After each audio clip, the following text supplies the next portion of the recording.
Last month September மாதம் நம்ம நாட்டு கொய்யாப்பழம் எப்படி ஏர் லேயர் பண்ணணும் அப்படின்னு சொல்லி டீட்டெயிலாக எக்ஸ்பிளைன் பண்ணி ஒரு வீடியோ போட்டிருந்தோம் இல்லையா. ஸோ அந்த வீடியோவில் நம்ம ஏர் லேயரிங் பண்ணியிருப்போம்.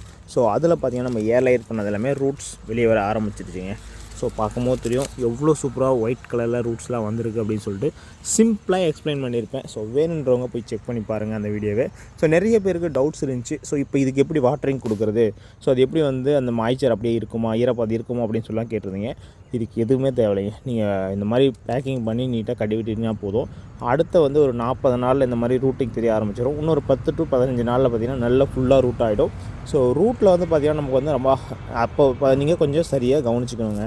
ஸோ ஏன் அப்படின்னா இந்த உள்ளே இருக்க மாய்ச்சர் அது ஈரப்பதம் இழுத்து நமக்கு ட்ரை ஆகிறதுக்கு முன்னாடி நம்ம கட் பண்ணி எடுத்து அடுத்து ரீபேக் பண்ணி நம்ம ஷேர்லாம் வைக்கணும். அதெல்லாம் அடுத்த வீடியோஸில் அப்டேட் பண்ணுறேன். ஸோ எத்தனை பேர் இந்த நாட்டு கொய்யா பிளான்ட்டுக்காக வெயிட் பண்ணிகிட்ருக்கீங்க அப்படின்னு சொல்லுங்கள். ஏன்னா மினிமம் ஸ்டாக் தான் இருக்குது. ஸோ அதை எப்படி பை பண்ணணும் அப்படின்னு சொல்லிட்டு, எப்படி ரீபேக் பண்ணணும், எப்படி பை பண்ணணும்னு சொல்லிட்டு அடுத்த வீடியோவில் டீட்டெயில்டாக பார்க்கலாம்.